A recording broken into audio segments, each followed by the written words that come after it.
we're co-sharing this space with you because the youth is the face of not just tomorrow, but the face of today. All across the world, youth are becoming empowered. You all are stepping into your brilliance. You're tapping into your skills and abilities and your giftings. And youth is on the rise. In every sector that you can think about, youth are on the rise. And so our role again here is to talk about the role of young leaders in fighting corruption in Uganda. And one of the things that I want to say and just echo, and I heard one of the young men on this side say, there are 5 nationalities here. Somebody say 5. Now I happen to love the number 5 because 5 means grace. Our church is empowerment of grace. 5 also means responsibility. And so there are 5 nationalities that's here that have been tasked with responsibility to step into your brilliance, to step into your power and your influence and be change makers and change agents for the generations to come. People, we are here and read about you and the wonderful work that you are doing to better not just Uganda or Burundi or Rwanda or Congo or South Sudan or Tanzania, but all of the world will be able to benefit from your skills. So the role of young leaders in fighting corruption in Uganda, so we have 5 nationalities here, but you also said that when you all go out, you're the same. So today we're highlighting specifically around Uganda because of the topic, understanding that this information that we are sharing goes across genders, race, economic background, whatever your religious backgrounds may be or not be. So the importance of youth in Uganda, according to statistics, Uganda has one of the youngest populations in the world with 78% of the population under the age of 30 and youth age 18 to 30 making up the largest demographic segment. You all said that. This highlights the critical role that young people play in shaping the future of this nation. The official definition of youth in Uganda encompasses individuals aged 18 to 30, but in some contexts, it may extend to 15 to 35. Where is Uganda's youth residing across the country?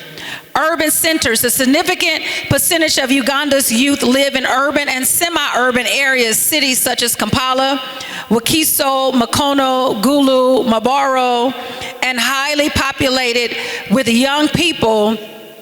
These areas are hubs of opportunity, but also face serious challenges, including unemployment and poverty. Is that right? There's a challenge because of the large number of youth that are here, that there's a lack of employment, which means then the income is strained or not gained, and poverty exists, sometimes in large amounts. In the rural population, many youth are concentrated in cities.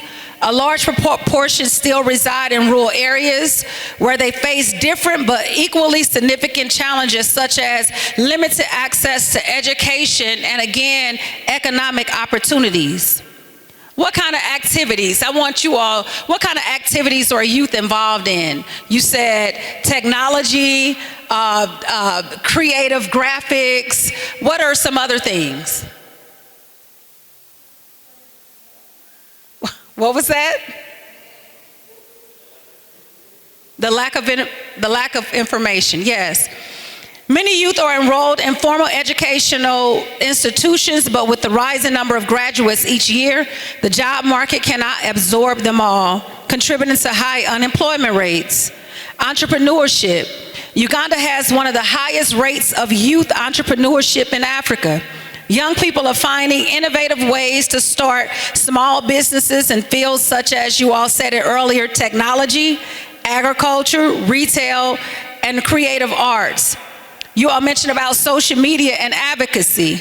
Ugandan youth are highly active on social media, and not just Uganda. I heard Kenya, Tanzania, Sudan, Rwanda, Burundi. Did I miss something? Congo. Thank you. Congo. Yes, Congo.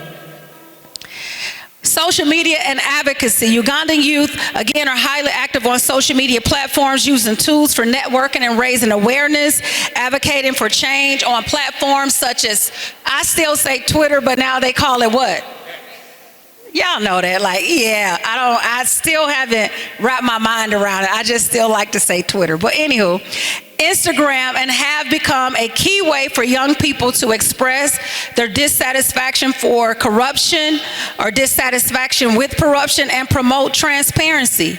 Then you have youth-led organizations. Call out some names of some youth-led organizations. Youth-led organizations.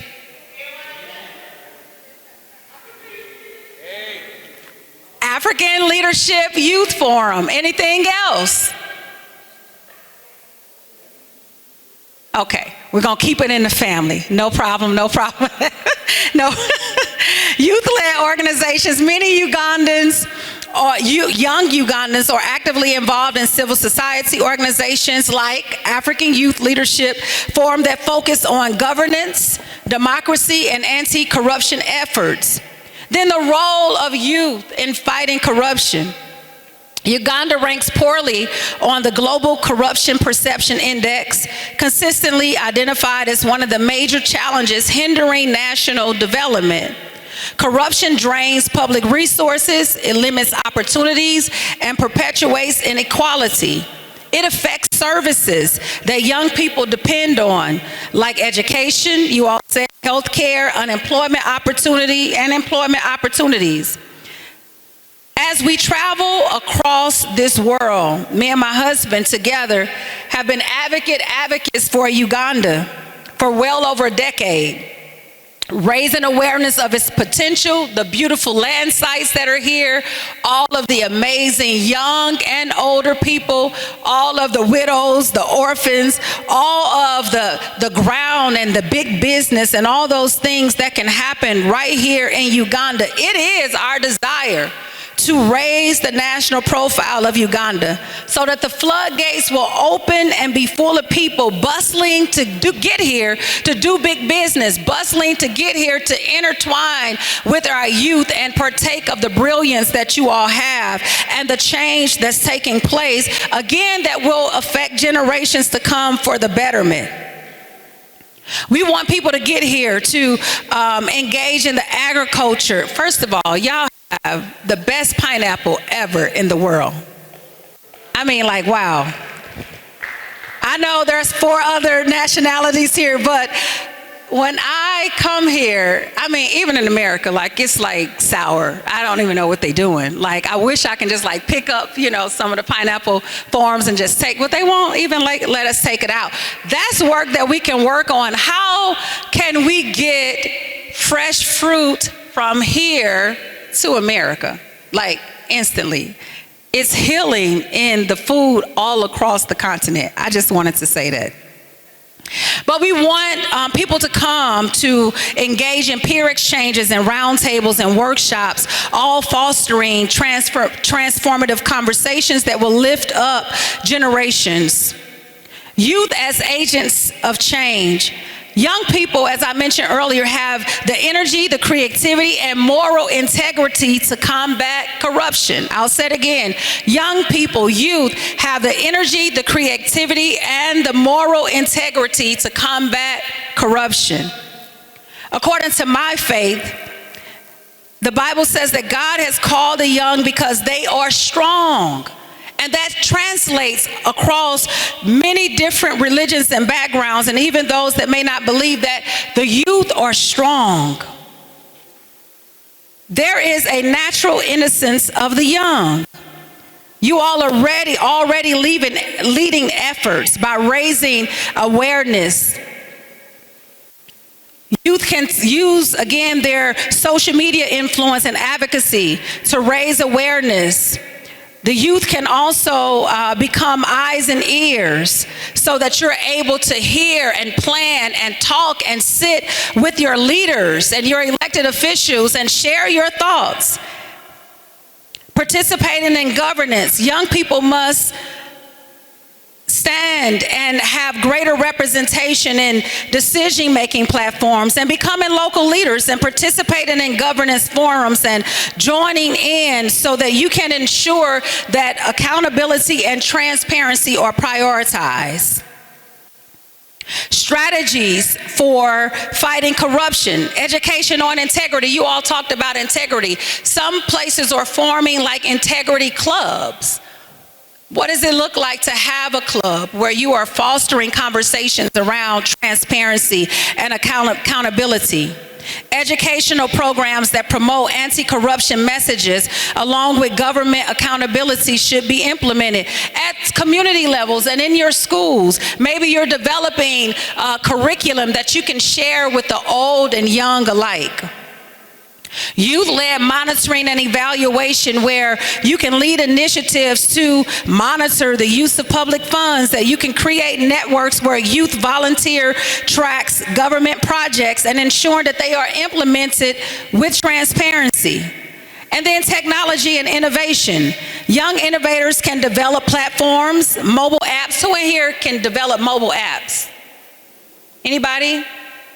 Not in this group? Okay. Mobile apps, crowdsourcing on, and real-time tracking of things that are happening in order to raise awareness. Youth also participating in local and national elections that ensures that voters can cast their votes who can prioritize, again, integrity and accountability. You notice that I'm mentioning integrity, accountability, transparency. That was the theme that many of you all were putting out there, because all of that make up what we would call a just society or equality or equity, right? Then a new wave of leadership. We have 5 nationalities in here. Somebody shout 5. 5, okay. 5 nationalities. Corruption will not be defeated without the involvement of honest and committed leaders. The young, honest, and committed leaders. Older folk who are honest and committed leaders. And the youth must prepare to take on leadership roles, not only to fight corruption, but to rebuild the fabric of Ugandan society, or Kenya, or Rwanda, or Tanzania, Congo, Burundi, Rwanda. Shaping Uganda's destiny depends on how the youth approach the fight against corruption. Shaping Africa's image, your culture, the environment, everything about it depends on how the youth fight. And it is our collective responsibility to ensure that the next generation inherits a Uganda or a Kenya or whatever region you're from or country that is just, equitable, and transparent. Somebody shout transparent. Come on up. Yes. Yes.